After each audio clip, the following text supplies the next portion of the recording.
Hey there, folks. Welcome to episode 171 of Dude and a Monkey. Just starting off the episode, just to say we were having some technical trouble at the start of the show, so I pretty much binned the opening 5 minutes or so, just because it wasn't sounding great. Basically, you're going to be coming in where Marc and I are just talking about some trailers. We literally just started that section, and Noel then basically comes in, so it's a bit of an abrupt start, but it's Marc and I, joined by Noel Mellor, for a pretty actually long talk about Suicide Squad and some other what we watched and some trailers, so enjoy. Yeah, let's talk some trailers while we're waiting for Noel, because I can't imagine he's probably not seen that many. So what have you got, Buzz? There's not actually been that much, to be honest, that's kind of come out really, or that I've seen anyway. What have I seen? Did we do Dunkirk last week? Did we do it? No, I think it came out over the weekend. Ah, right, Dunkirk then. Teaser trailer more than an actual trailer. Very interested, to be honest. It's a fascinating story, and Nolan taking on something like that could be really, really quite interesting, to be honest. So yeah, I'm very, very much up for that. I think it looks fantastic. Again, Hoyt van Hoyten is a wonderful cinematographer. Yeah, no, absolutely. And sorry, Noel asks, is he appearing now? Let me just have a look. Call, Noel Mellor, add call. Should be calling him now. Hello? Hello! Hey! Yes! What was all that about? Skype being Skype. Yeah. Did I appear to be offline or something? You were online, you were there, it just kept saying call failed. That was weird. Okay, hopefully it's not my internet connection in this room, but... Is Ian still with us? Yep. Yep, cool. Yep. So we started without you because we're rude. We were just talking about the teaser trailer for Dunkirk. Did you see that, Noel? Oh, I didn't actually, no. No, I didn't.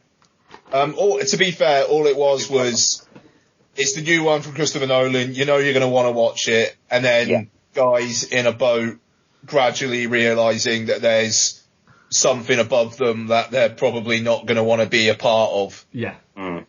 And then Dunkirk. Is it factual then, or does that something turn out to be like Godzilla or something? Oh no, it's a World War II film. Okay, fair enough. Yeah, it's about the Dunkirk evacuation, essentially. Right. Well, it's as factual as Harry Styles appearing in a Christopher Nolan film can be deemed as factual. It's a weird one, that one, isn't it? Yeah. Yeah. Typically solid cast apart from that though, so yeah. Yeah, it's very much it's the Nolanites, I think, on that one. We're sort of going through trailers. Sea of Trees is the next one. The Gus Van Sant, Naomi Watts, Matthew McConaughey film that just looks like it's going to be 2 hours of well acted and nice looking misery, essentially. Yeah, it was, it played Cannes last year, and it's only just got a distribution deal now. Mm. And considering McConaughey was very hot last year as well, I think it says something that's only just... It's based on that, like, the same forest, that horror that we reviewed earlier in the year. The Forest is based on, isn't it? The Suicide Forest. Yeah. So, yeah, it does look like it's just going to be miserable as sin. I might watch it out of a morbid sense of curiosity. I'll watch it because it's a good cast and it's a Gus Van Sant movie, so I'll watch it for that. Yeah, fair dues. Noel, any interest? I can take or leave Gus Van Sant some of the time, and then, other films of his I've loved, so... That's exactly what I'm not... Yeah, I'm not beating down the door to see it, but if it came up on Netflix and I was in the right frame of mind, I could imagine checking it out, but I won't be rushing to it, I don't think. Yeah, that's fine. Bad Santa 2. Fuck off. Yeah, I honestly, I watched the Red Band for this, and it's like, okay, so the joke is that he's dressed in a Santa costume and he makes inappropriate jokes and says fuck a lot. Do you know what? I got bored of that in the last movie. I don't.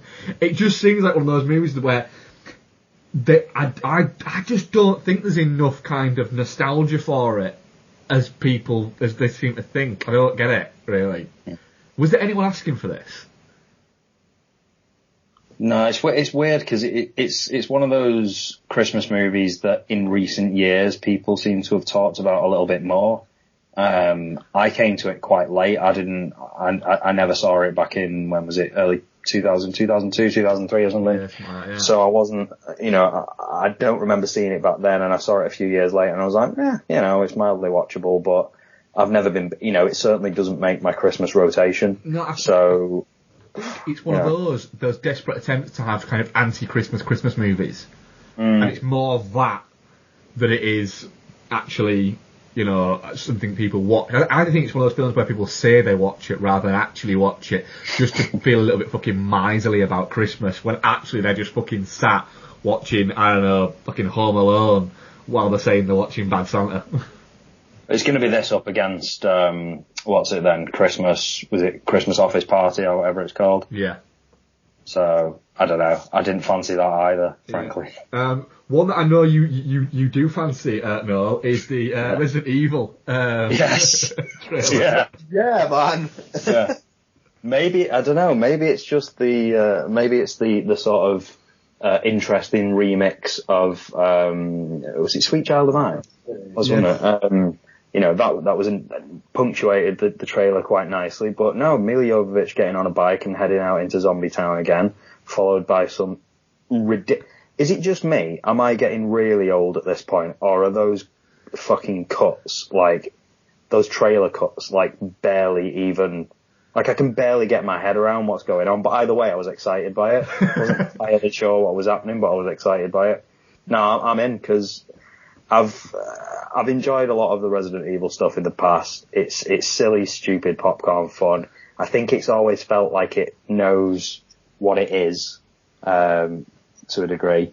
And maybe that's just because, I don't know, maybe that's saying less about the actual film, and maybe it's just that Paul W.S. Anderson just doesn't really know what he's doing, and that kind of comes across in his films. I don't know, but it feels like they know that they're dumb, and yeah, the films can't get any dumber, can they? So it's got to be worth a spin. It always seems to me like the films themselves seem a little bit surprised that people are still watching them. Yeah. like seriously, you're still watching these movies? Because I mean, they've all been successful. It's like you can imagine massively crazy successful, but they've all turned a healthy profit. Yeah. It's like you can imagine in the W.S. Anderson household at the weekend, like he gets off the phone and he turns around and goes into the kitchen and Miller's like cooking a nice omelette or something. And he goes, "Honey, that was the studio. They want us to do another one." And she's like, "Really? I thought we really fucked the last one up." No, people seem to like it. They want us to do another one. Oh, okay, well, yeah, fine. I can still squeeze into these leather trousers. Let's do another one and then have another baby. Yeah, I'm a massive fan of two things about this. That they're actually calling it the final chapter. Yeah. Because that usually ends well, doesn't it? Yeah. And that the poster is so, I don't know whether they're taking the piss out of the Hunger Games or if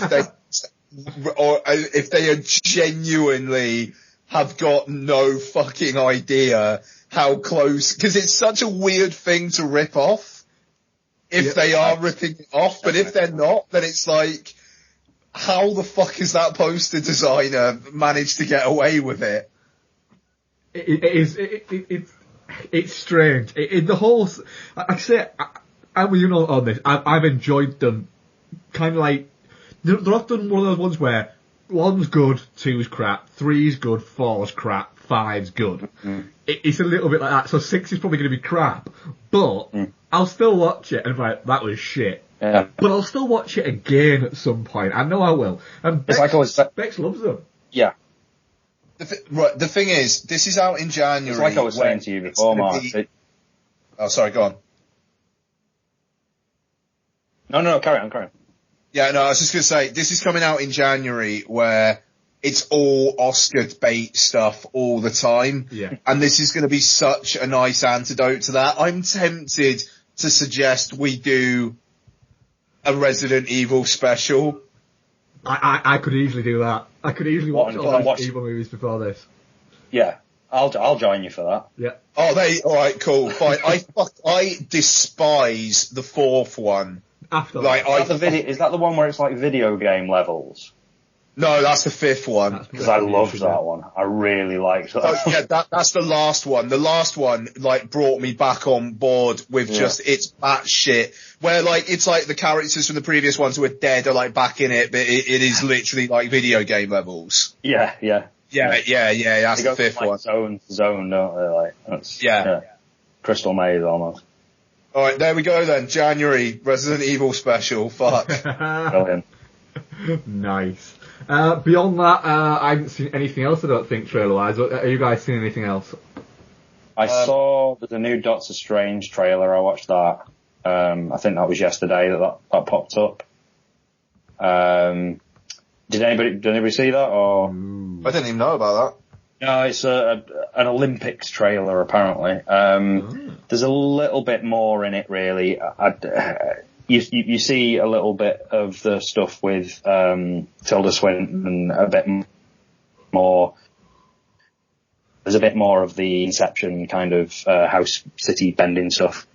I've always been a bit unsure about this property. I like some of the Doctor Strange comics, some of the early sort of Ditko stuff, just because of the way it was drawn. I'm not in love with the character, but I've always thought that if they get the visuals right, it could offer something new to the Marvel Universe. I'm still not 100% sold, but I feel like something's got to save this sort of, I mean, this isn't blockbuster season, doesn't come out till November, but I don't know, I feel like just pinning a little bit more hope on it now, just because I need something. So, we'll see. But the trailer's fine. It gives away a little bit more of the visuals. Still not convinced about Cumberbatch. I think he was too obvious a choice. But we'll see. Fair enough. Yeah. That one is such an up in the air kind of thing. I think it's the first one since Guardians. Oh no, well at least since Ant-Man, where people don't really know how it's going to go. Even though then again, has there only been one since Ant-Man? Yeah, I think there has. Alright, ignore me. But yeah, it's going to be interesting though, because I mean, like, it's Scott Derrickson directing it. That's an odd choice for a Marvel film, but then so's Taika Waititi and, you know, Kenneth Branagh, for fuck's sake. I mean, I like that at least visually they're doing something different from the other Marvel films, even if it's still derivative of other stuff. It feels a little bit like as well, because I mean, obviously with Black Panther is now embedded in the wider MCU storyline. So with Doctor Strange, apart from the odd mention in, was it Civil War, I think, you know, apart from his name, apart from his, was it Winter Soldier? Yeah, you know, apart from his, of course it was, apart from his name coming up, he's not really played a part, and it feels a little bit like perhaps this was on purpose, perhaps they're kind of going, all right, well, let's try this out over here, and if it doesn't work out, we don't necessarily need to go back to the well and try and save it. It's a very different approach from the DC Universe approach, I think, in that regard, but, you know, I think with that, there is always the possibility that without as much riding on it and without as much pressure on it, maybe they'll get it right and maybe something good will come out of it. You know, maybe they've got no faith in it, I don't know, but I've got my fingers crossed, but I'm not, you know, I'm not expecting too much, so we'll see. Yeah, because open. The only other one I saw was a trailer for a Netflix original film. Don't know why I even sat through the trailer. XOXO, which has the hot young one from Modern Family in it. And and it appears to be about EDM, and great. No idea why I watched it. Yeah, you're not sort of selling that to me. Yeah, all of those things are just making me kind of want to hang up. So yeah. All right, well I'll move on then. All right, let's get into the review then, which I don't know, may want Noel to may make Noel want to hang up as well. Who knows? Or hang himself. I genuinely don't know your opinions. You guys know mine, but I don't know yours. So Suicide Squad is written and directed by David Ayer. Apparently only edited by one person, incidentally. Stars, who's it star? Margot Robbie, Jared Leto, Joel Kinnaman, Jai Courtney, Will Smith, nearly fucking forgot him, Viola Davis, Adam Beach as Slipknot, the DC Universe's most crucial character. Let's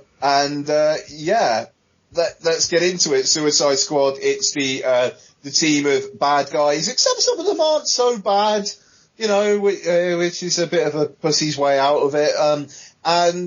They are assembled by Viola Davis's Amanda Waller to combat a threat played by, I also forgot about her, Cara Delevingne, if that is how you pronounce her name. It is. Who is possessed by a witch, and the witch goes rogue, and then stuff starts happening. Noel, Suicide Squad, did you want to kill yourself? At the beginning, I was having a great time. I mean, as obviously I always want comic book movies to be good, but in this case, I really, really, really felt like this was an opportunity, because, I didn't want to put too much pressure on the film, but in the back of my head, I was always thinking, well, they've got a different angle here. They could get us away from the let's destroy a city, infighting between sort of heroes and no focus on a decent villain.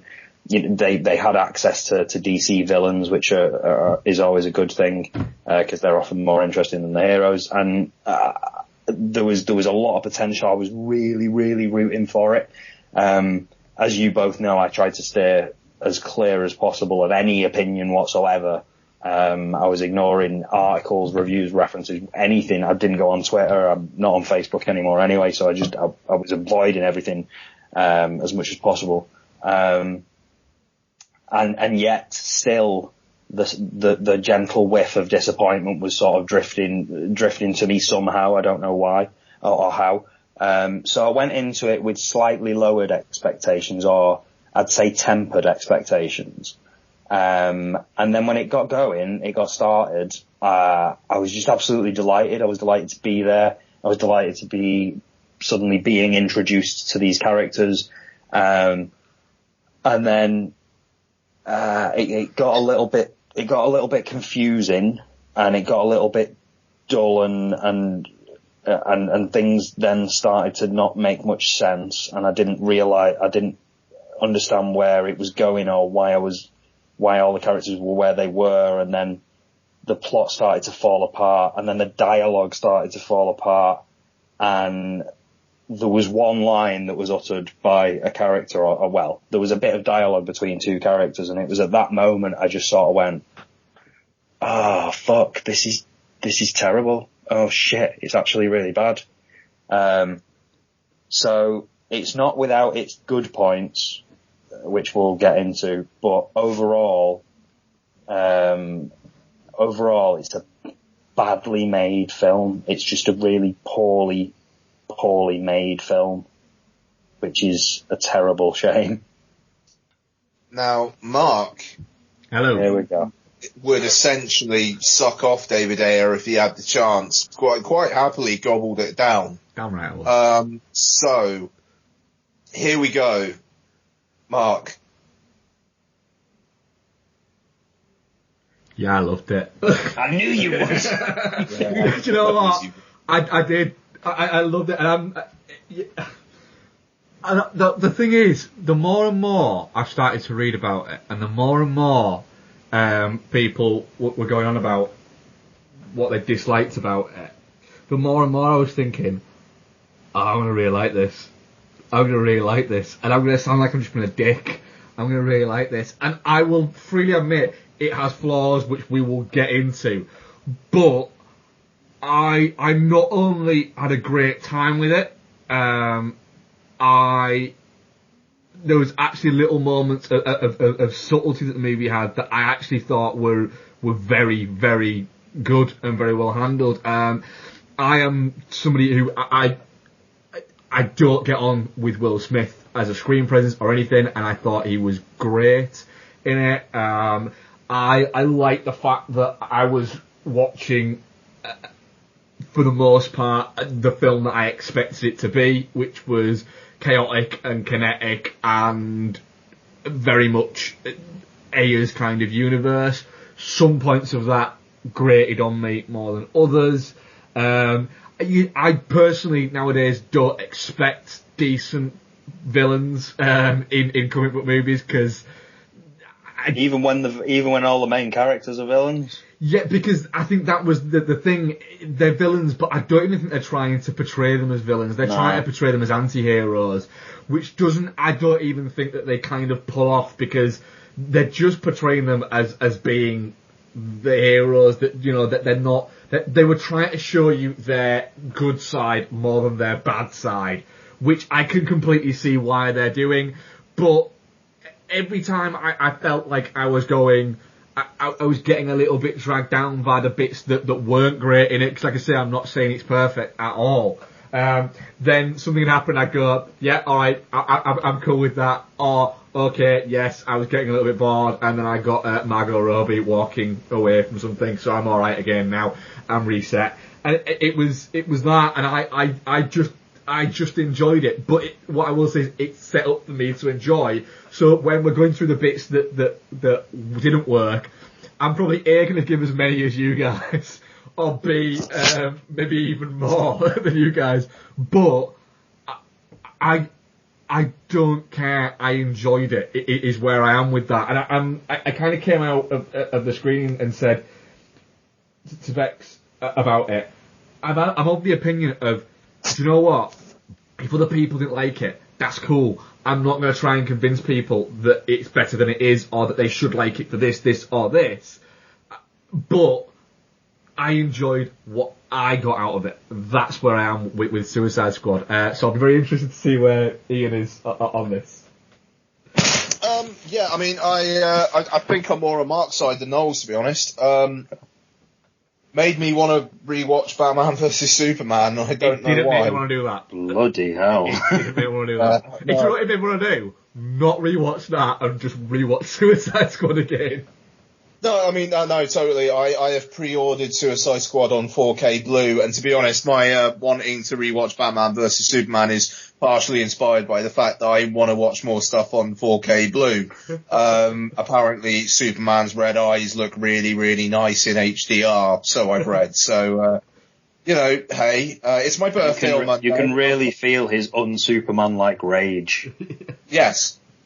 It's my birthday on Monday. I'll probably get an Amazon gift card off my sister or something, and I'll spunk 20 quid on it, and I won't like it again. Then I'll get 15 for it on eBay. So that'll do.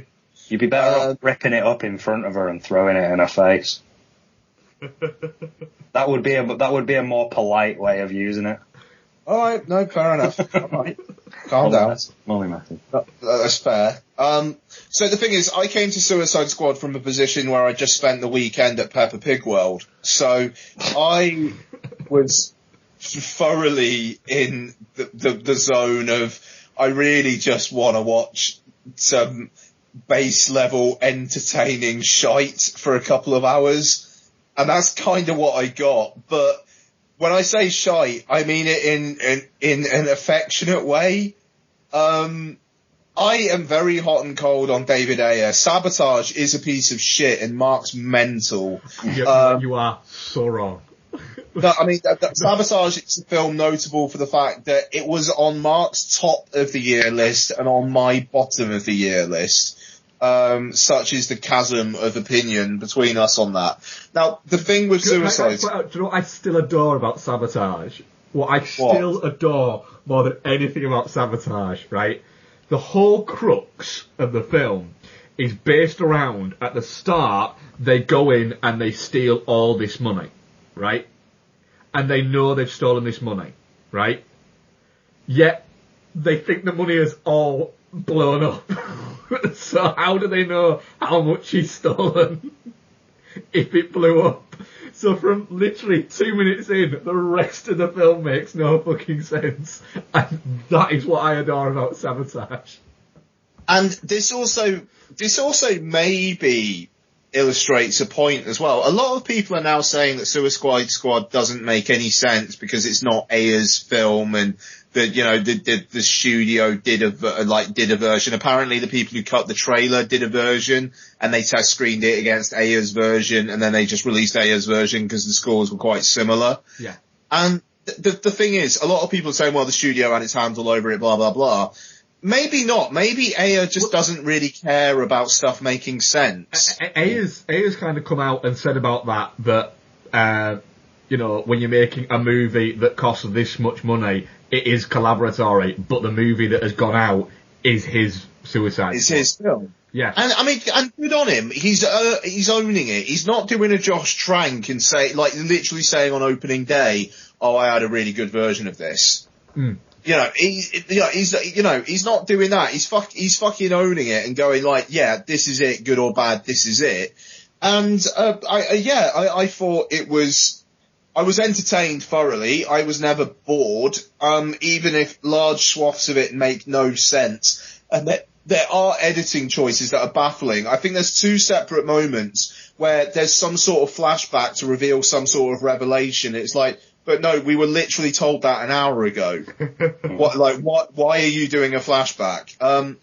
So, I mean, there's that. I think the cast do give it their all. I mean, Margot Robbie, I don't have a massive attachment to Harley Quinn, but there's a scene early on where it's the flashback of them being pursued by the Batmobile, and she's like, I'm not going to do an impression, but she says, you're ruining date night.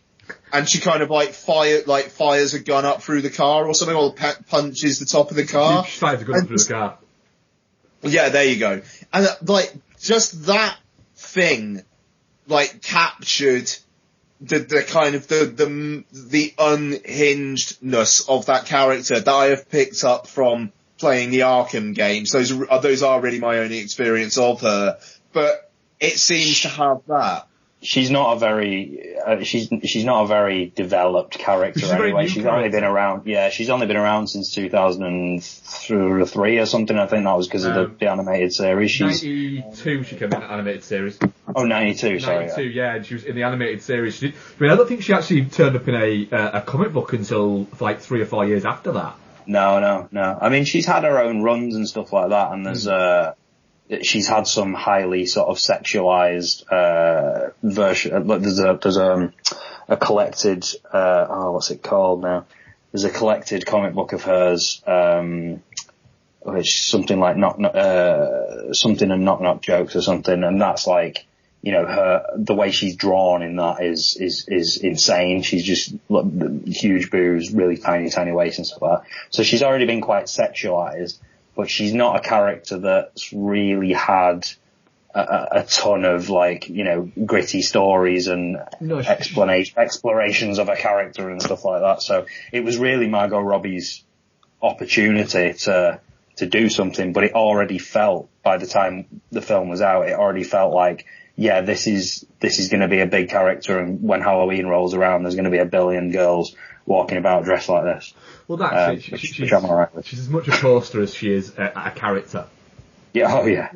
And I think a problem going forward is going to be that you've got the moments where she is quite unhinged, and when she's with the Joker, she does have that. But then the rest of the film, they're almost trying to paint her as trying to attain some sort of normalcy. There's the scene where Enchantress is kind of showing them what they want to see, and it's her and Jared Leto about the Joker stuff and a couple of kids, and it's like, right, so when we watch the solo Batman film that she's going to be in, and she's running around with Mr. J and doing all this crazy shit, it's going to be like, right, but what, in the back of her mind, she just wants to have a normal life? The like, the idea is he brings out the crazy, you know. I don't like that though. I think that really weakens her as a character. Yeah. I think just the fact that she's holding on to this man in the hope that one day she can change him. It should be a celebration of the fact that, I mean, I know they've kind of, she fell in love with him and then he sort of pushed her to the edge of crazy and stuff like that. But it should, they were trying to focus a little, it felt like they were occasionally trying to focus on this sort of twisted love story, but they didn't have the guts to go the whole way with it and just go, you know what, these two are Sid and Nancy, they're as fucking nutty as each other, they're Kurt and Courtney, which is exactly the direction that they should have gone with. They should have, maybe Kurt and Courtney is not the best example, but definitely Sid and Nancy, you know, they should have pushed it in that direction and gone, they fit together perfectly because they're both batshit insane. No pun intended. They kind of touched on that a little bit, but they didn't explore it enough, I don't think. No, they don't. And I suppose one of my kind of issues with the movie is I think Leto's okay as the Joker. I don't think he's here or there, is it? What I thought was a little bit. I was just gonna say, I think it's the right way to go with the character after Heath Ledger. Yes. Yeah. Making him more surface level and not. Like, if it was that he was an agent of chaos again, it would have been too similar. Exactly, so yeah. I like that he's done this. I like the fact they've gone a little bit different with it.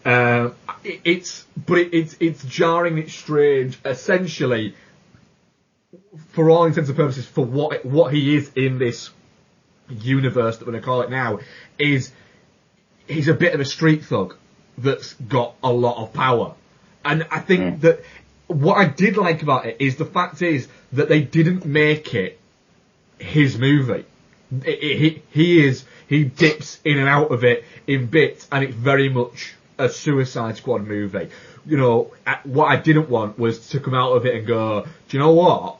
Why did we get more of the Joker than we did of Deadshot and Harley Quinn and people like that? I liked that. And I think it's going to be interesting to see how much of the Joker we actually get in future movies. From there, it's going to be quite interesting because I'd like to see where they're going with that character. Will be quite interesting.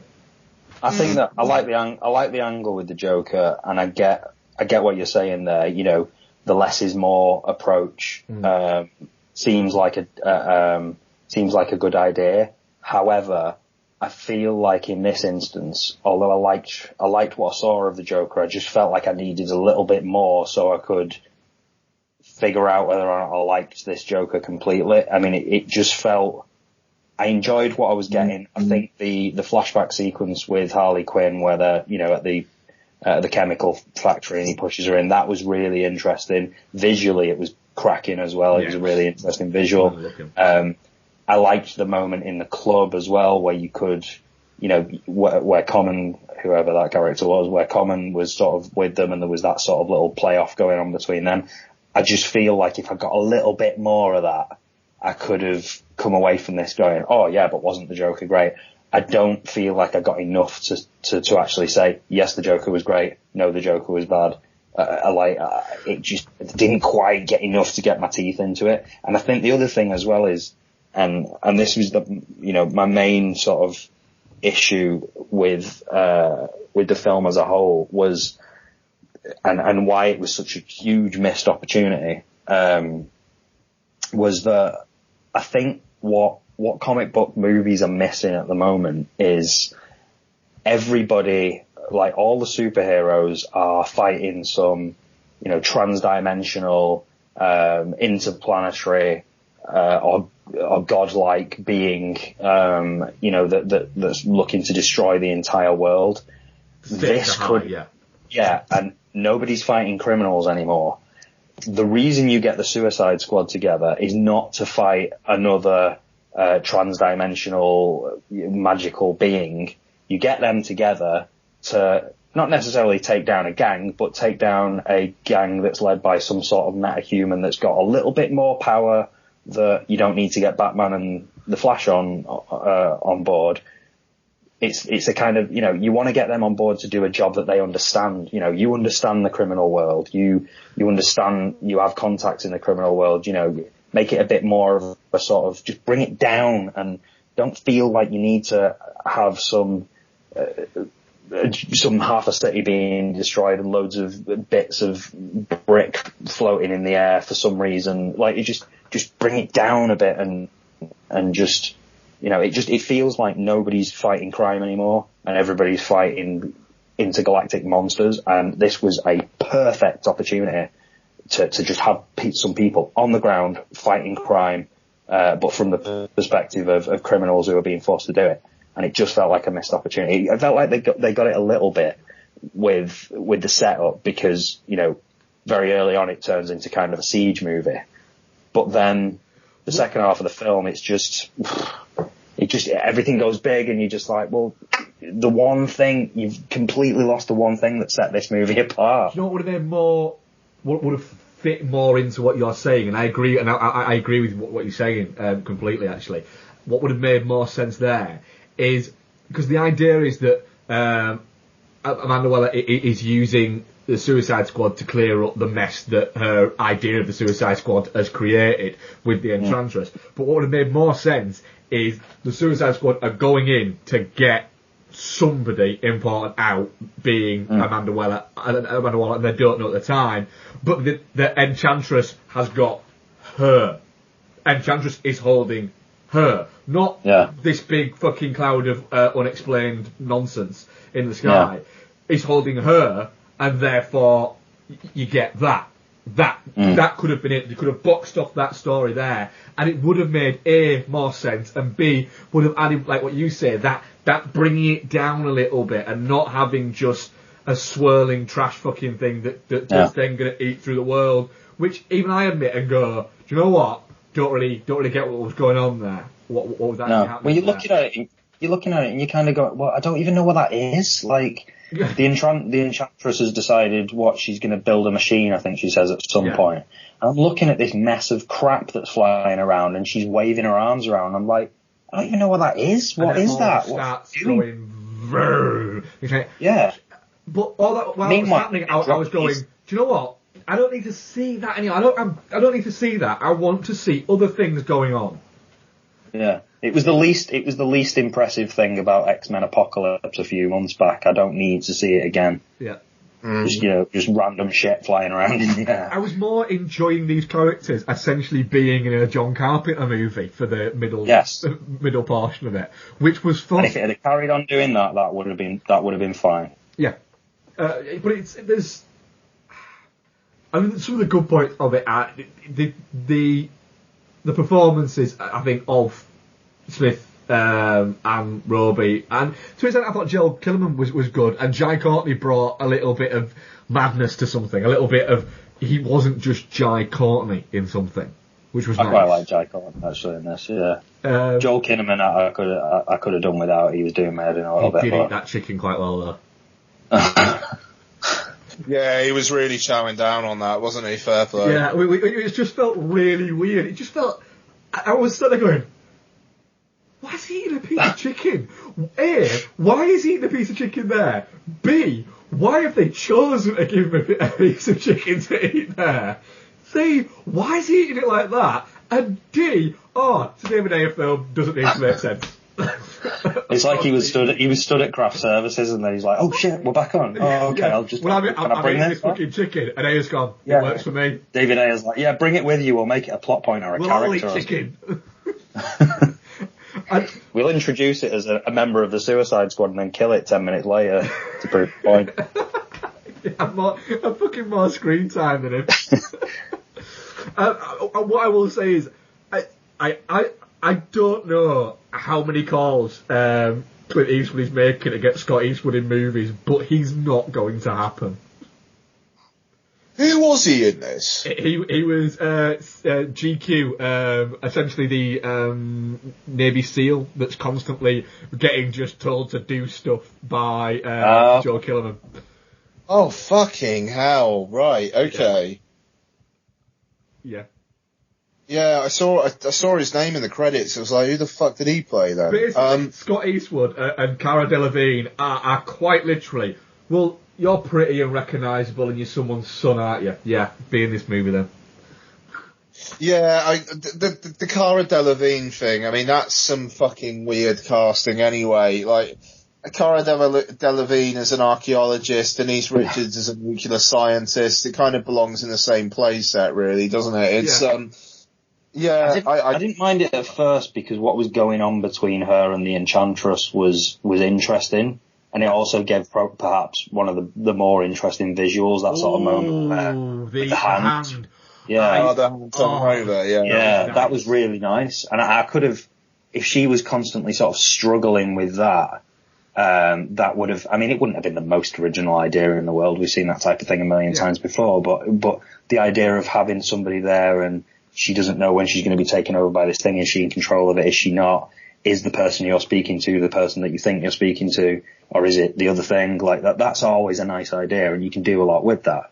It's just, I don't know, what was it, about half an hour in? She just becomes the Enchantress and she spends the rest of the movie in some glitter and nothing else, waving her arms about building some unexplained machine. An incredible trash machine. Yeah. I know you were talking about it earlier on, but I just genuinely, do they actually give any indication at all about what that machine is? Because they do cut to that bit where suddenly a bunch of secret missile sites get destroyed, but... Oh yeah. I think that's it's just, it's a machine. You might on the third watch go, that's what it is. But I don't think Aya gives a shit what it is. I think he's just gone, we need to have something. Just do that. What is it? It's just a fucking spinning light fucking machine. We've seen it before. It's one of those. That thing. What does it do? Kill stuff. Kill stuff, yeah. But how? Have you seen Margot Robbie in those hot pants? Why do you give a shit about what the swirling trash fucking thing's doing? Look at Deadshot, he's cool. And that is cool. Another great visual is Deadshot jumping on the police car, just fucking shooting everything.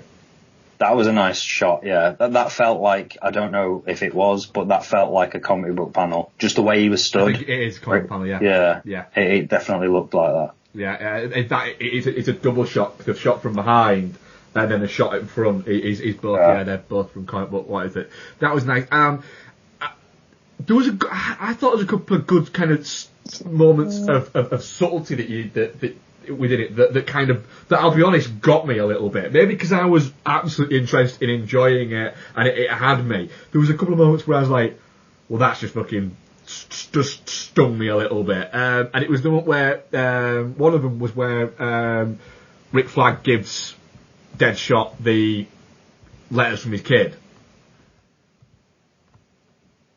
Yeah, I thought that was really fucking dumb. It stung me, to be honest. I got it. I was on board by that point, and I was like, "Oh, that's cool that they've been keeping those from him."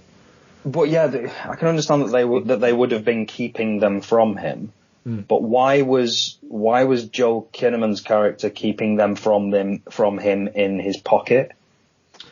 I think he knew he had him as a weapon at some point. He had leverage over him at some point, didn't he? With those. Well, a bomb in your neck is leverage, that's... a bomb in your neck's pretty huge leverage, in fairness. But a bomb in your neck, he has to use if he runs away, or something that. She's been writing to you every day, and I mean every day. Alright, so you just brought a handful of random letters that you've been carrying up to use for some reason at some point. And then at that, Will Smith, then at that point, I'm already sat there thinking, that's fucking stupid. And Will Smith turns around and says, "You were carrying them around with you the whole time?" And I was like, that's exactly what I was thinking, Will Smith. Well done.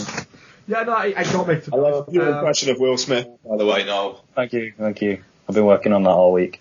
And the other one was when Harley Quinn's sort of like back on the car after she's come back after the whole, she thinks the Joker's dead, which he isn't dead anyway, but anyway, within the movie she thinks he's dead and she's still trying to put on the crazy Harley Quinn face, etc. And then Deadshot lifts her down, and there's a moment where as he lifts her down, she puts her head into his, into the crook of his shoulder there. And it's just a great, wonderful little kind of subtle moment within the movie that, again, I thought was fantastic.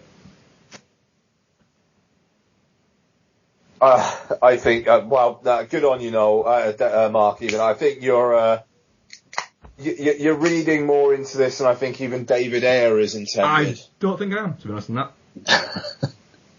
I don't think I am on that. Do you know what? Because it is a Mark thing where he lifts her down and she actually moves her head and touches it in. And it's that. No, I did. No, it's dead. That did happen. I did notice that. Yeah, it's Deadshot knowing that it's an act. The whole, that she's actually, that this is affecting her. That she's not crazy enough to have that not affect her. See, I did notice that, but I didn't read it that way. I read it as, I read it first of all as a little bit, they were really trying to force the chemistry between those two characters, and also, again, on the sort of, the tragic obsessive love affair between her and the Joker should really have meant that anything that she does is flirtation to kind of, to stay on top and to, I don't know, I just don't buy the, I don't know, I didn't buy it. It felt like forced chemistry to me.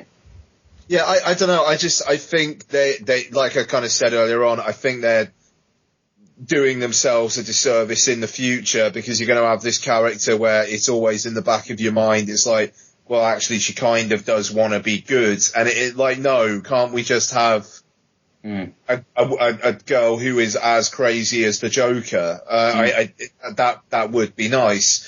I mean, the suggestion is that that's what's happened to her at that point as well. The suggestion is that what she does for the Joker in the flashback scene is, effectively the moment in The Killing Joke that you get where you see what tips the Joker over the edge. That's her moment to do the same. This is the moment where she goes, no, fuck it, I belong to you, and I want to be part of your world, and I want to be as crazy as you are, and that's the thing that seals the deal for her. So to all of a sudden have her, after, the love of her life has supposedly just died 5 minutes earlier, be looking into the eyes and cuddling into the neck of I don't think it was a flirtatious way. Deadshot. Whatever it was, it felt out of kilter with the idea of a maniacal sort of, a psychotic who's had her brain warped in a certain way by the Joker, or maybe she's just besotted with him or whatever. It didn't fit that same character to me. Yeah. Maybe that's not what they were going for. I don't know, but I would have rather had the version that I thought that they were going with. Yeah, no, I agree with that as well. I don't know, but I thought Robbie was actually really good. The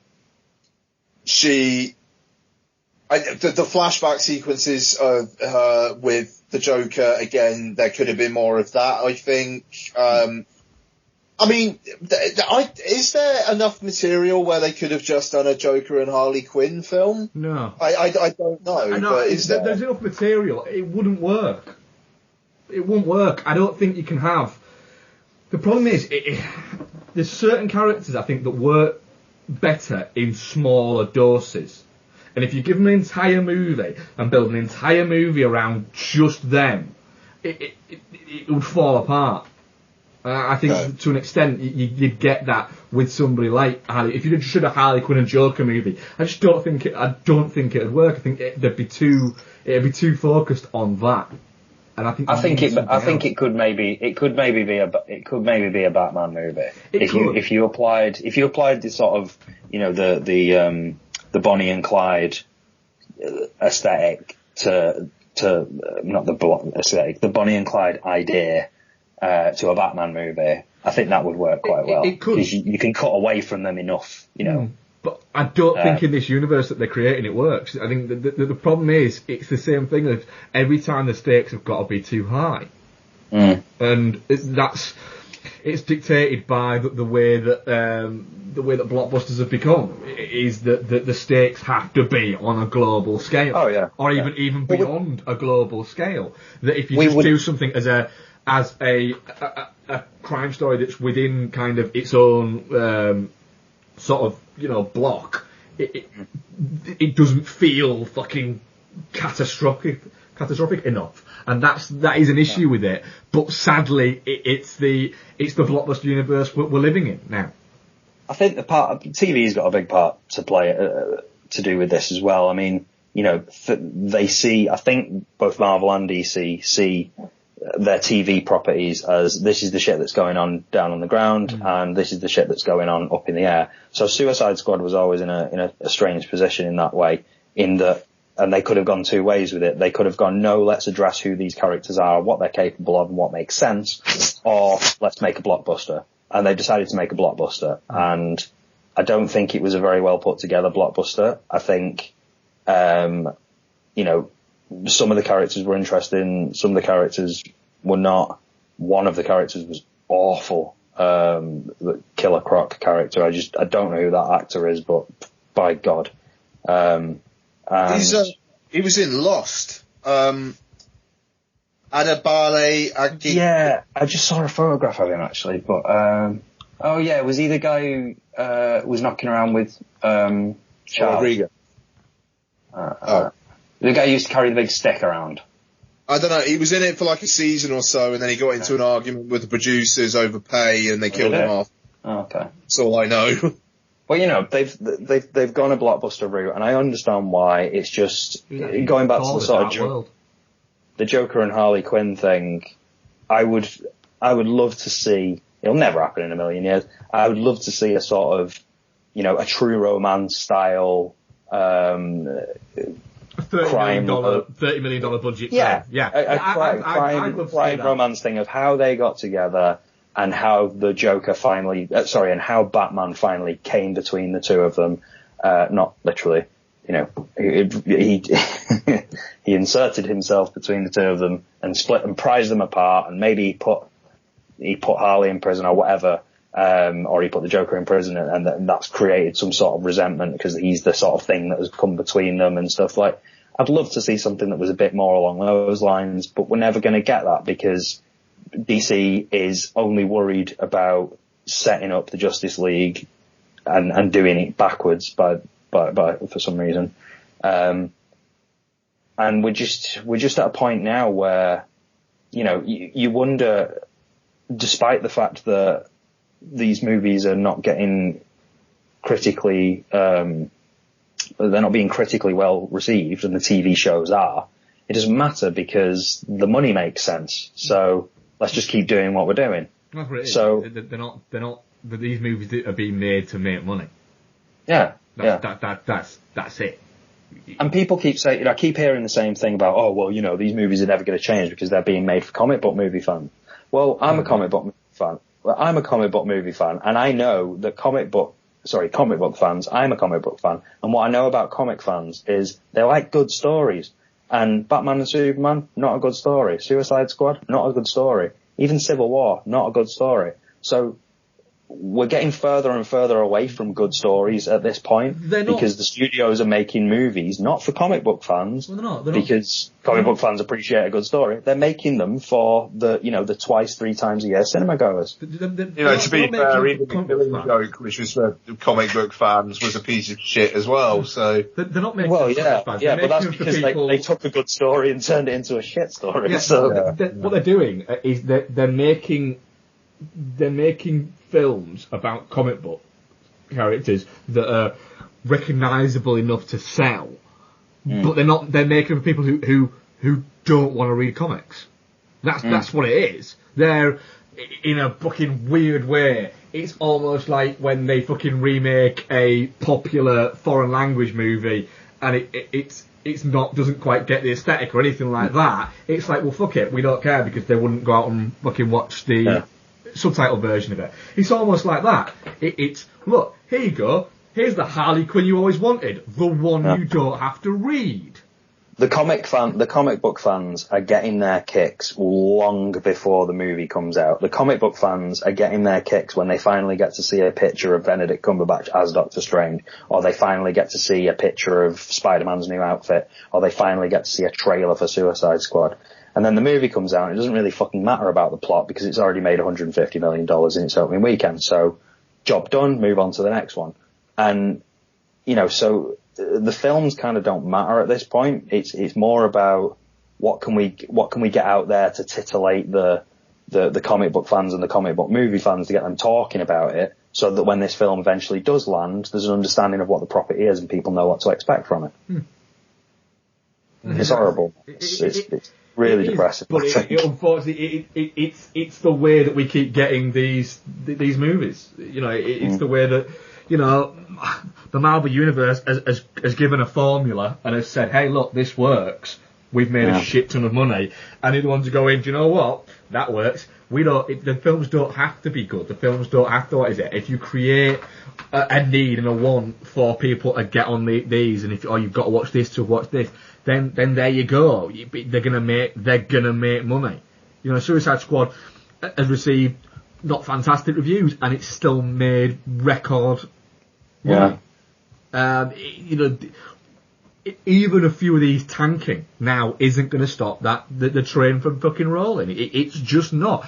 Doctor Strange could come out and make 30 quid, and it still wouldn't affect Marvel looking at it going, oh, do we want to do that? They'll just keep fucking going. They'll just change the way they'll just make a difference. I don't think they'd make another one, but they just wouldn't have to, because like I say, they've separated Doctor Strange out a little bit, so that if it doesn't quite work out, because it is a risk, same way they did with Guardians of the Galaxy, to be fair. Yeah.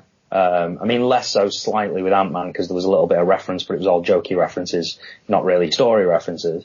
But, they've done it, they did it with Guardians of the Galaxy. They kind of said, alright, well, let's try this out. We won't connect it to the universe too much. And then if it doesn't work out, we'll wash our hands of it. Well, that's it. The Ant-Man idea was, it didn't work. We're not going to get an Ant-Man sequel. Are we? Are we getting an Ant-Man sequel? Yeah, Ant-Man and the Wasp. Are we? We're getting the Ant-Man and the Wasp. Yeah. Well, there you go, you see. And Ant-Man, it was enjoyable, but it's not nothing beyond enjoyable, and it's not a great film by any stretch of the imagination. And the second Thor film was terrible, and we're still getting a third. So these, like I say, the fucking train's fucking rolling now. You aren't gonna fucking stop it. The thing is, I do agree with Noel here, though. Like the Doctor Strange thing, they are separating it out, and the thing with DC is that they are trying to kickstart the universe so quickly that you've got the Flash in here for 5 seconds for no reason whatsoever. You've got Batman in here for a couple of scenes. He was actually in it a bit more than I thought he would. He was in it more than I thought he was going to be in it, to be honest. Yeah. But it's stuff like the Flash though that confuses me, because not only are they now trying to go, all right, well, let's not make a Batman movie or a Wonder Woman movie. Let's just stick Wonder Woman and Batman in a Superman movie, and that'll save us some time. Not only are they doing that, but they're doing it backwards now. So they're showing us the Flash before anybody really has met the Flash. We don't know the Flash. If I'm average Joe cinema goer, who the fuck was that in that weird suit? And who's this guy with the beard? I remember seeing that guy with the beard in Batman vs Superman. Who's that? That underwater guy? I don't know who that is. So they're sort of, where Marvel built it up and introduced characters slowly here and there and had mention of this person and then had things gently cross over before they got to the Avengers.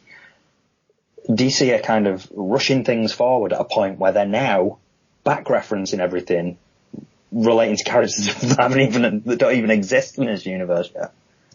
So, and it also, and I mean, riddle me this as well, like, did you guys see the mid-credits bit? Yeah. Yeah. Yeah. Okay. I thought Batman gave Wonder Woman that thing that showed Aquaman and the Flash and whatnot. So why is Batman bargaining with Viola Davis to get a file that has them in it? Yeah, what more information is in that file than was in Lex Luthor's files. I mean, Lex Luthor had all the logos, so yeah, exactly. He had all the clip art. Batman. I mean, like, what could Bruce Wayne not find out about them that's actually revealed in those files? Height, eye colour, stuff, really important stuff like that. He needs to know this stuff. He's going to put together a team. Yeah, I mean, how embarrassing would it be if he swims all the way down to the bottom of the ocean, finds Aquaman, and finds out that he's only like 4'7"? That would be really embarrassing. Like, hi, I want you to join my team. Oh, actually, you're quite short, aren't you? Well, judging by the Justice League trailer, he's in a pub in Norway. He's a what? Judging by the Justice League trailer, he's in a pub in Norway. Oh, yeah. So what is it like? Does that file just say, Arthur Curry really likes a pint at the Dog and Nag or something like that? Yeah. You know what? Yeah. It's like, that's a mid-credit scene. It's just like, well, didn't he already have all that information anyway? It literally, unless, was that supposed to like be in the timeline of, no, but it can't have been, because this is exactly the problem. I'll explain this now. This is exactly the problem. The rush to get all this stuff done, and the rush to do all this stuff backwards and in a weird fucking order where they're not thinking about things. They're doing the same thing in two separate movies. So the scene that was in Batman vs Superman, where, you know, Barry Allen leans forward through the screen and says something for some reason about something that actually doesn't end up meaning anything in the film that it's in, that was clearly added in at the end. That was clearly edited in later on because they wanted to introduce more Justice League stuff. So was this. But because they're doing things in a stupid fucking order, nobody's noticed that they've now done the same thing twice in two separate films that came out, you know, within a year of each other. They're not thinking about this stuff because they're just so fucking desperate to get to the next franchise and build this universe.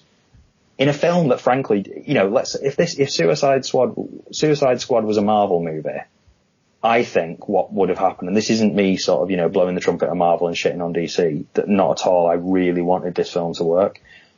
I think if Marvel would have done this movie, they'd have done exactly what they did with Guardians of the Galaxy, which isn't a million miles away as a comparable, yeah. Yeah. I think they would have done exactly what they did with Guardians of the Galaxy and exactly what they would have done with Doctor Strange as well. They would have separated it out a little bit and just gone, all right, this might not work. Let's not quite throw quite as much money at it, and let's just see what happens and see where it takes us.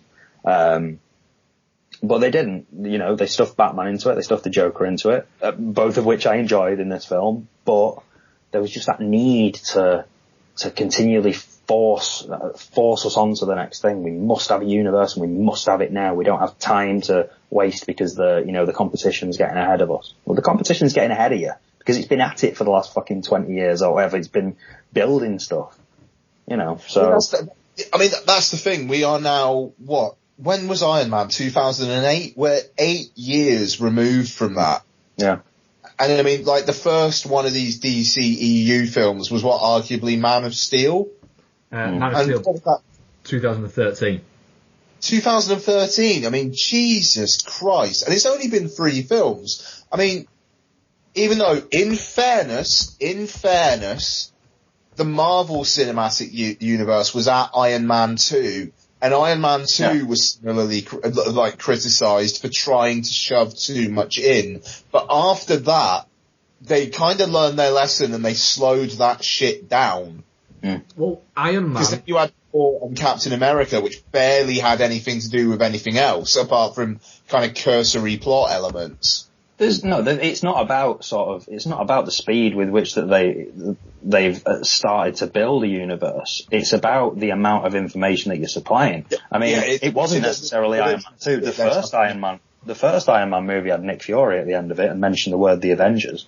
So, is that true? Or am I making that up? No, that's true. The first one, wasn't it? So, you know, and the Incredible Hulk, had, Tony Stark at the end of it. So, they were on that straight away, but they were doing it gently at a pace that was comfortable for both comic book audiences and regular movie-going audiences, where they could get excited about the next thing as it came along. You know, we've had 3 we've had 3 DC movies now, and I can't count it up off the top of my head, but I would guess we've probably got about 11 or 12 different characters now, including all the Suicide Squad, Superman, Wonder Woman, The Flash, Aquaman, and all. We're probably knocking on for about 12 different characters at this point. The thing is, the DC would have, the Marvel Universe, if they'd have foreseen what was going to happen, they'd have wanted to start it earlier, like you say, but Iron Man came out like a month before The Dark Knight, I think. It was the same summer. It was May and then July, I think. Yeah, so it came out like a month before. So DC were kind of already on that, and it's like, in a way, they'd have liked to have kind of had that, I think, as the start, but they knew that there's no way Nolan was going to go, do you know what? No, you're not going to start backdating these fucking movies to try and kickstart this, but I will help you kickstart from Superman. And the minute after Man of Steel came out and they said, we're going to bring Batman in, that's when Nolan went, not with me, Yeah, that's the thing. He actually had his name removed, didn't he? Yeah, I thank you when I say goodbye. And they said, well, no, we want you to continue. He said, no, I see what you're doing, but I don't want to be part of it. I want to be away from it, and you guys do what you're going to do. So, and I think that had Nolan been kind of more on board, let's say, and gone, do you know what? Yeah, I'm not going to make another movie for you, but I will kind of oversee this idea. I will oversee what you're doing with this as an executive, and then step very quickly away from it. And then I could have seen him going. For instance, Batman vs Superman wouldn't have happened the way it happened. To an extent, I think Suicide Squad wouldn't have happened the way it happened. The clip art would not have gotten through Nolan's quality filter. No, it is quite noticeable that, and I think when we were talking about Batman vs Superman, I think I don't know that show, or subsequently when I think you were talking about it, Ian, and you were saying about the when you rewatched the extended cut. And you were saying it's almost a little bit like when Spielberg stepped away from being a producer on Transformers. Yeah. When we got Transformers 2, that's when Bay was kind of turning around going, is this okay to oh my god, the teacher's not here, I can do whatever the fuck I want to do. I'm going to blow up a Transformers balls. Yeah. I think we need to be careful not to, we need to bear in mind who Christopher Nolan was when The Dark Knight came out. The Dark Knight came out in 2008, like you say, same year as Iron Man, and at that point he wasn't the Christopher Nolan that we have now. No, or he wasn't perceived that way, at least anyway. He made a decent first Batman movie, and it did well. They definitely wanted him back to do the second, and then he made The Dark Knight, which really, really, galvanized his position there. So, I don't think it was on DC's radar. I don't think DC were thinking. That's what mean is back in 2008 when Marvel were already thinking about doing what they were doing, and they were setting up. But they were DC weren't even there. They were going. They probably were going. Okay, you set up your little universe, and what we'll do is we'll do this, and we'll keep making money. And then 5 years later, they're going, oh Christ, what have we done? What have we done? Well, this was the beauty of it. It was done gently, and it was done in a very, very test the water kind of way. If after the first Iron Man movie, they never made reference to the Avengers again, it wouldn't really have harmed anything. No. It wouldn't really have made that much of a difference. I wish we'd got that Avengers movie. Yeah, but it was an after credit scene, so it didn't matter too much. Not too much was being invested in it at this point. And like I say, I don't think people were badgering Christopher Nolan about it at the time that he was making The Dark Knight. Yeah. I'm very sure that they started to badger him about it by the time The Dark Knight Rises came about. But by then, he'd already made The Dark Knight, so he had the power to turn around to them and go, look, I made The Dark Knight, and you know what that was, so you need to trust me. He very much was saying, no, 3 movies, it's a trilogy, and then I'm walking away. And I'm going to kill Batman at the end of it. And they put, I'm sure there were many executives at Warner Brothers that really, really, really, really did not want that to happen. But he had established himself, and he could do that, and he could get away with doing that. So the fact that he was executive producer on Man of Steel or whatever, really, I mean, it was a name. He's never really given a shit. He was a producer, yeah. He was actually more hands-on than he stepped away from it very, very, very quickly. And the promise of having Noel continually attached to this universe seemed to dissipate extremely quickly after Man of Steel. He was originally announced as being on board with Batman vs Superman: Dawn of Justice, but when I've just been reading up on it now, and I remember this, when they issued the press release saying it's been greenlit, it's happening, his and Emma Thomas's producing partner, and I think wife's names were not on there, and it was basically as soon as the wheels started turning, he was off. But with Man of Steel, he was pretty heavily involved, and it's going from Spielberg, Zack Snyder, Michael Bay thing, Absolutely, but it's the difference between having an entire cinematic universe and an entire cast of potentially high value characters in the hands of Christopher Nolan and giving him the keys to that. And then when he doesn't want to be attached to it anymore, actually, can I just go over here because I want to make my own movies that are a bit more thoughtful and a bit more nice because, by the way, I'm Christopher Nolan now. Handing that over to Zack Snyder, there's a bit of a shift in,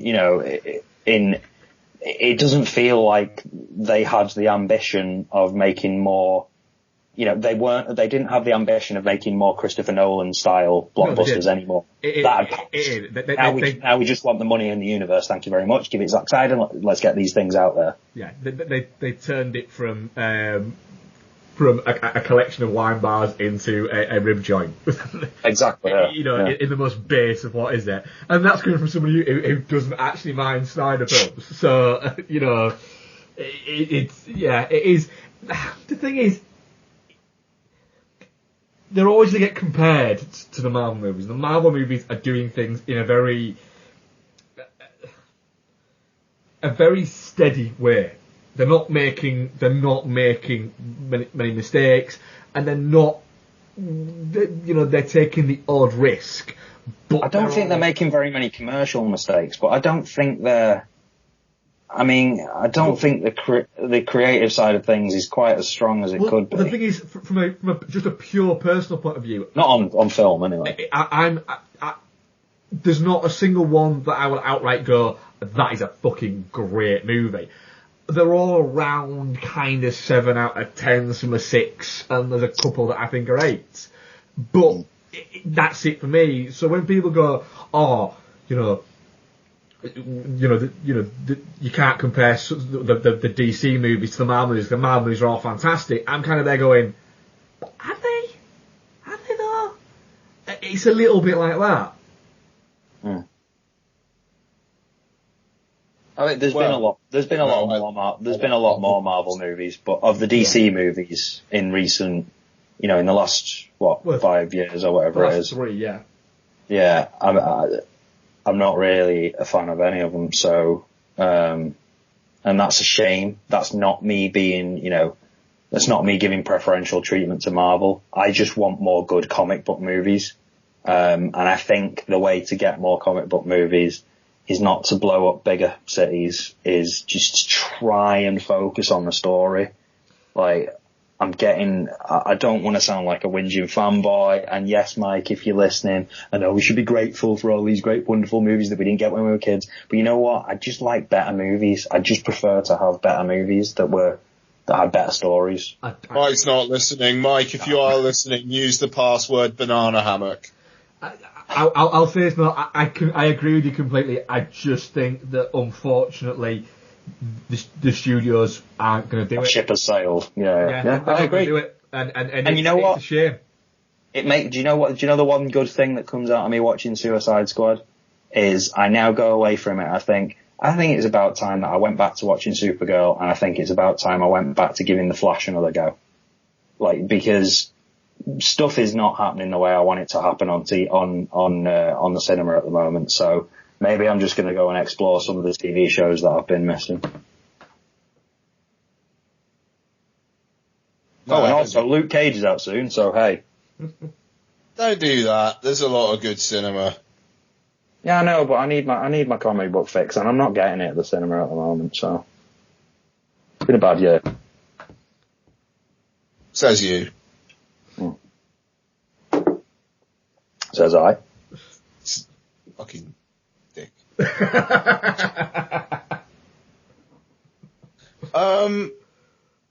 It's getting on, isn't it? Fucking hell. I barely said anything there, but definitely not shit. I enjoyed it. I'm definitely not shit. I don't think we need to ask Noel where he is on it. Do you know what? I've been too, there were things about it that I liked. I've not talked about them very much. There were things about it that I liked. The visuals worked quite well for me. Some of the characters worked quite well for me. There were occasional moments where I was having fun. The first 20 minutes I quite enjoyed. I'm actually touching cloth on it, if I'm honest. Nice. Well, our audience is of 19 votes, definitely not shit, 47%. Touching cloth. I'm pleasantly surprised. 21% and shit 32%. I was quite surprised about that, to be honest. I'm not gonna lie. I was a little bit shocked by that.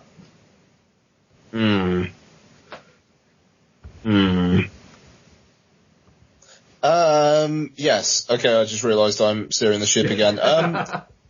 So, I mean, I can crack on. I don't know about you guys. I crack on for a little bit, yeah. Yeah, okay. Anyone got any burning desire for some what we watched? I can crack through a couple if you want me to. Yeah, do it. Started rewatching because I got the Dollars Trilogy vinyls the other day and spent a good 3 hours just listening to them on repeat, and then turned around to Becky and said, God, these are fucking good movies. And her response was, I've never seen them.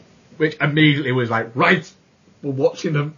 So we watched the first one last night, watched Fistful of Dollars, and Becky really likes westerns, so she loved this, and I was watched it, and it's a fantastic movie, it really is. It still kind of holds up. It's crazy that it's like 50 odd years old, 52 years old, I think. It still holds up as being a really enjoyable, not just enjoyable western, but an enjoyable film. So nice rewatching that. Looking forward to rewatching For a Few Dollars More and Good Plan the Ugly in the next sort of week or so. I watched Lockout because I couldn't remember it. I knew I'd seen it, but I rewatched it after the whole, which is quite strange actually that I've gone from Fistful of Dollars to Lockout, because they both kind of got sued by other filmmakers. So Lockout was recently sued by John Carpenter, and Luc Besson had to pay out to John Carpenter. And Fistful of Dollars was sued by Akira Kurosawa, and they had to pay out to Akira Kurosawa for ripping off Yojimbo.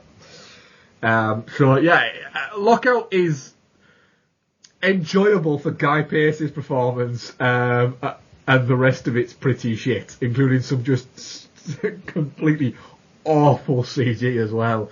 And you can see why that it is essentially at parts just, well, that's just Escape from New York. So yeah, I watched The Purge election year. I hated The Purge, the first film. I thought it was terrible. And I quite enjoyed The Purge Anarchy because, as it was sold to me by yourself, Ian, as being, it's just a John Carpenter movie. It was just a John Carpenter movie, and I enjoyed it. Mm-hmm. The Purge election year is weird because it's nearly, well, it's an hour and 45 minutes long, and it doesn't need to be an hour and 45 minutes. You could quite easily cut out like 15, 20 minutes, lift it out of it, and it wouldn't make a difference at all to the story. Where you have some girls tormenting McKeith Williamson, doesn't need to be in it at all, and not only does it not need to be in it, the actual scenes that are in it are horrible. Horribly bad. It's fun enough, but don't. It's a very much a Netflix watch. Okay. Is what I'll say. And my surprise film of the week, I watched, because I had to be at work early for a delivery, and so I was flicking through stuff, and ended up, I don't know why, deciding to give the Drew Barrymore and Adam Sandler movie Blended a go. I don't know why, but I did, and I actually quite enjoyed it, to be honest. It's retarded as fuck. And some of it, I'm watching and bits happen, and you go, oh, really? But overall, I kind of enjoyed it. I laughed easily enough to say that I enjoyed it, which really surprises me. That feels like one of the films that it feels like a film that I'm kind of surprised you haven't seen already, Mark. Well, that's kind of the reason why I kind of watched it, because I thought, do you know what? If anyone's going to like this movie, it's me. So you've not seen this, Ian, because you have a little bit of a hidden weakness for Adam Sandler movies. Not that you like them, but you watch them. You do. You watched The Ridiculous Six, and don't say it was 4K because you watched it before that. You don't like. I'm not saying you like them, but you have a hidden weakness for watching them. What? Cool your jets just a second, Mark. Alright. Yes, I watch a lot of Adam Sandler films. Yes, I have seen Adam Sandler films in the past. Yeah, this is kind of pretty much I didn't inhale.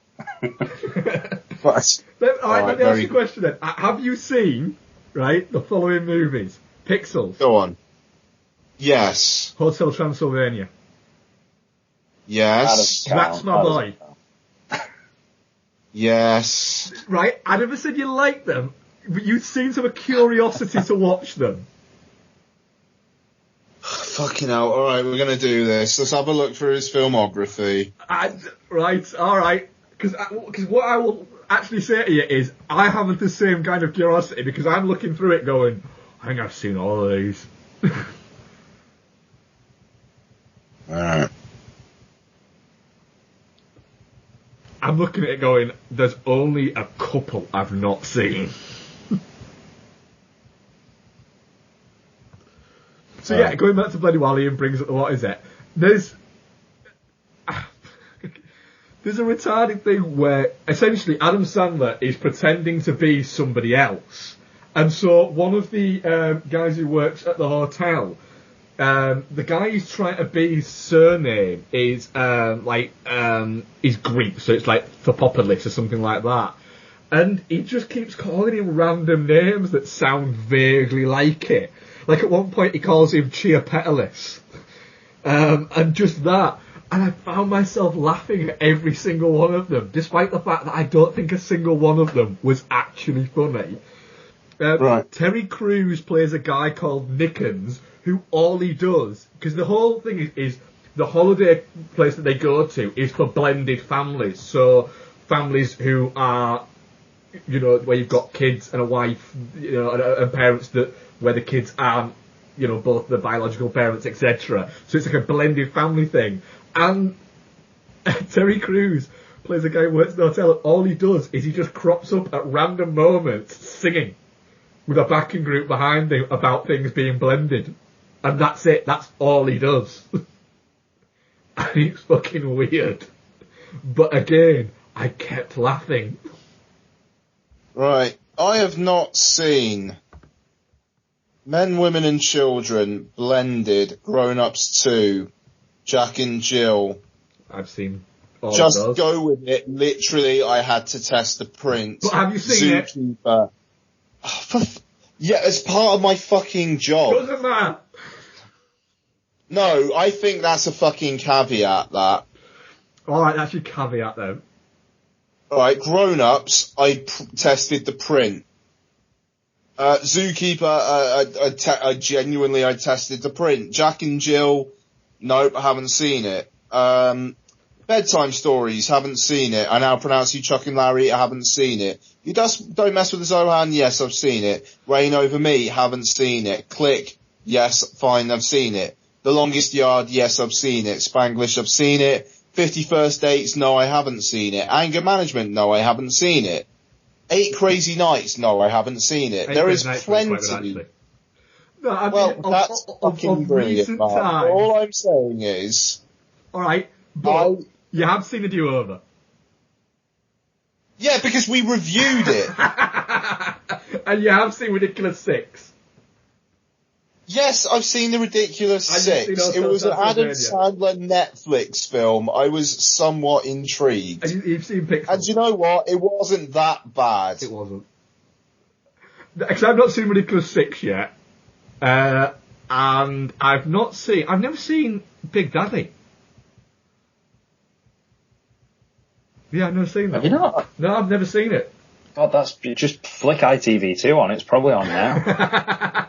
So yeah, Blended. I'm not going to call it a recommend because it's not a recommend. But I enjoy watching. No, it is. It is. Just own it, Mark. It's fine. So go on then. What have you guys been watching? I haven't got that much. I watched something rather different to Blended. 1987's House of Games, the David Mamet movie, was recommended to me by somebody, and I picked it up on Apple Movies for a couple of quid. So I was in the mood for that sort of late 80s kind of tense thriller kind of thing. I'm not the hugest Mamet fan in the world. I like him sometimes. Other times I can find him a bit irritating. It's his first film, I think, wasn't it? Oh, was it his first? Okay. Okay. I'm sure it was. Well, no, this is a great film. It's, for those who don't know, it's basically the story of this psychiatrist and writer, and she ends up trying to help out this guy who's a gambler who's into this guy for a lot of money, and she goes to see who this guy is and see if she can get him to sort of get rid of the debt. And she ends up almost being conned out of a bunch of money in kind of a sting. The whole thing is kind of a setup. And it's a bit of a long con. But she sort of manages to suss out what's going on. And then she gets involved with Joe Mantegna's character, Mike, who is kind of the leader of this gang of people who are doing these stings. And she gets introduced to the world of con artists and stuff like that. And the sort of the gang that he runs with, these sort of gang of tricky individuals who all have their own little specialities. Typical kind of thing, you know, she gets in a little bit over her head and starts to fall in love, but who's playing who? Is she being used? That type of thing.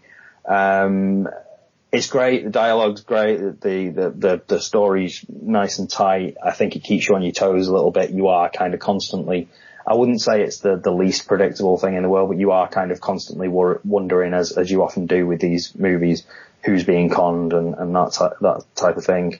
Really enjoyed it. Lindsay Krause, who plays kind of the lead actress, she isn't great, if I'm honest. She's very wooden and very sort of blank, but in a strange way it sort of suits the role a little bit, because you kind of have this blank canvas just walking through this film, and I think it helps you sort of, it makes you feel like maybe she's not in on what's going on, and when's the point going to come where she's going to get flipped over, because you really can't judge whether or not despite the fact she's a psychiatrist and writer, you really can't tell whether she's very intelligent or very smart, or if she's just in love, or she's just being duped by everybody.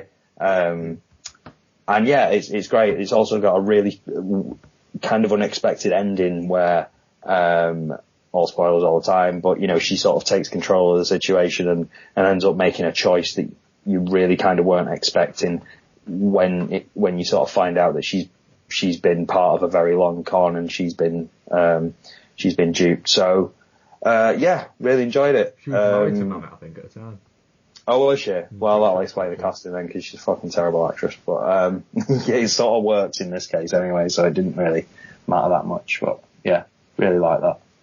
Apart from that, I also watched Get Hard, which is essentially a fucking 2-hour joke about the fact that people get raped in jail. If people, I just noticed that I just pulled up my Letterboxd review and I put, it's basically one people get taped in jail joke. So I've misspelled that, put taped. But no, that's kind of all it is. It's one long sort of joke about Will Ferrell doesn't want to get raped in jail.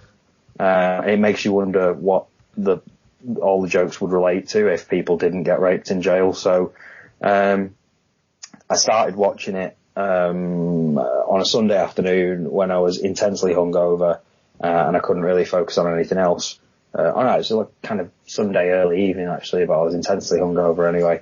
And sat there and watched about an hour and a half of it and fell asleep, and then picked up the remainder of it the next day and watched whatever it was left, like the last half hour of it. And if you're going to watch it like that, it's perfectly fine viewing. There were a couple of laughs in there as well. And for a film like this, if I'm going to get 2 or 3 laughs out of it, when I'm just watching it purely because I've got a hangover, that'll do me. That's fine. It's a solid 2.5 star movie.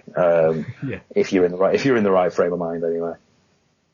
But that's about it. Apart from the Killing Joke, and everybody's already talked about the Killing Joke, so. Fair dues. But you were mixed on Killing Joke, I take it? Yeah, I mean, it had a couple of decent moments, but I mean, as we've talked about before, I just felt like the strength of the original book just never came through. I didn't feel like the weight that, and it's like you were talking about on the show, it really shows up that sometimes the medium matters. And in this case, the medium definitely matters. I'm completely ignoring the fact that, they attached an entirely different story to it as well, which was a bunch of shit. Yeah, I'm just kind of focusing on the stuff that was the Killing Joke. It just didn't have the weight that it needed. It just made me want to go immediately away and read the Killing Joke again, which I did, and all was well with the world again. So, I don't know. The thing is, the worst part about it is it's another wasted opportunity, because there have been some really fantastic Warner Premiere animated movies. The Dark Knight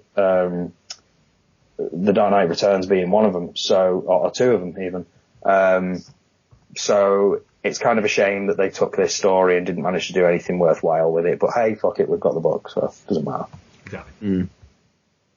So I'll just rattle through a few things. I watched Alex Gibney's documentary 0 Days, which was about a piece of malware called Stuxnet, which seemed to appear from out of nowhere and was mainly found in kind of Iran, and was essentially seems to be to blame for a load of kind of nuclear weapons research places blowing up.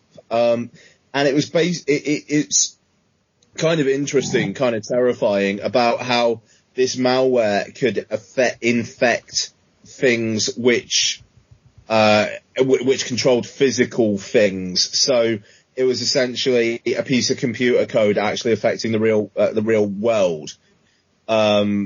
Which is, I don't know, it's a kind of a scary, weird, abstract topic, but I've never ever heard the word centrifuge spoken as much in my entire life. I never will, actually. I don't think I'll ever hear centrifuge more times in my life than I heard total in this film over the course of 2 hours. Did it work like shit? But yeah, no, it was interesting. Because Gibney usually is quite interesting. Yeah. I mean, it's a bit long. It's like an hour and 50 minutes, and I think it does outstay its welcome. But the whole kind of like where this thing came from, and there's like a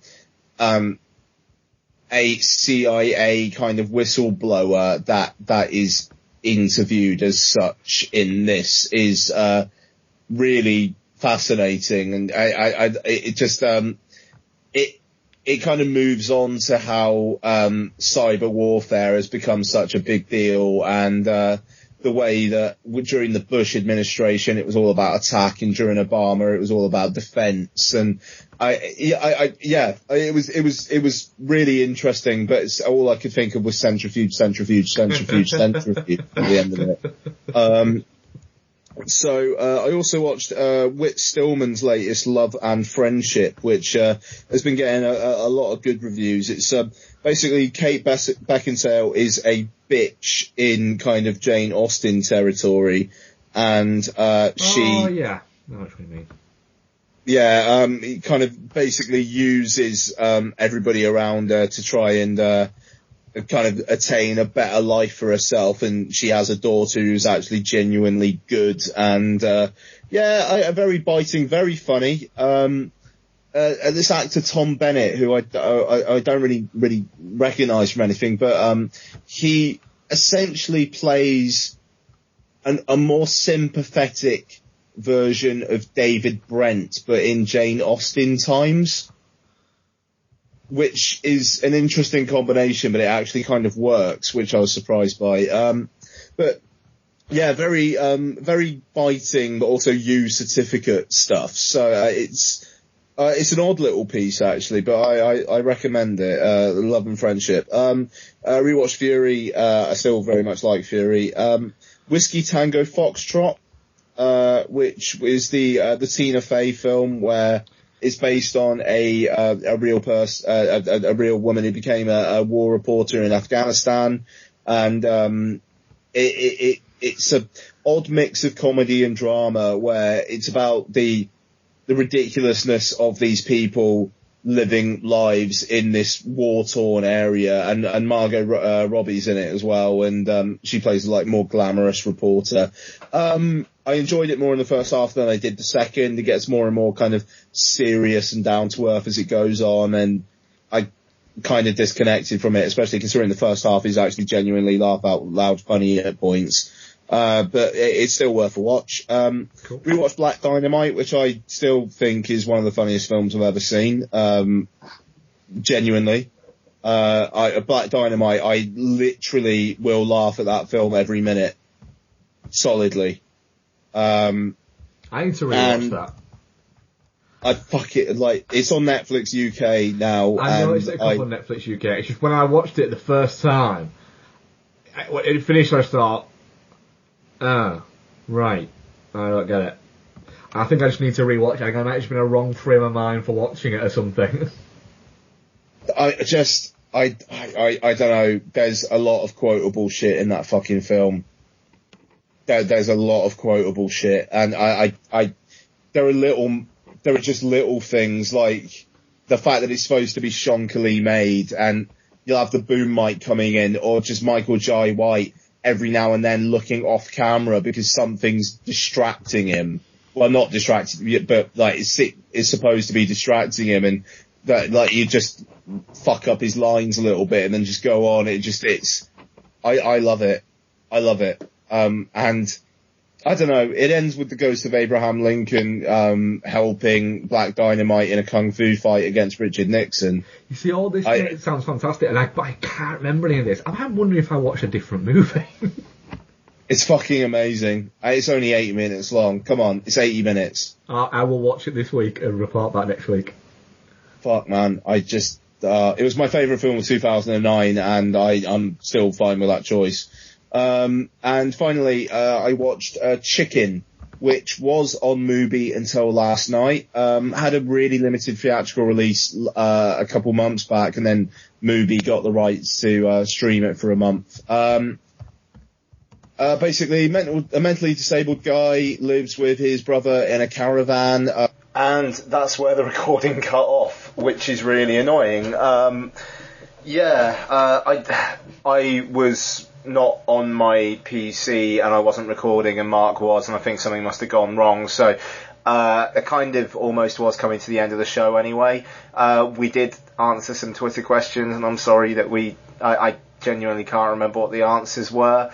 I will just say Chicken on Mubi, incredibly depressing fucking thing. A mentally disabled guy lives with his brother in a caravan on a site that doesn't belong to them. New landowners come in, cut off their electricity, and things get worse from there. Very good, very striking, really smacks you around the face, and only 85 minutes long, so that's always a good thing as well. So yeah, apologies for the technical trouble, but it was quite a long show at least this time round. So Marc and I will be back next week to talk The Shallows. I'm also actually hoping on catching a couple other things next week as well. So but again, apologies for the technical trouble. I hope you enjoyed the show, and speak to you next week. Cheers. Bye bye.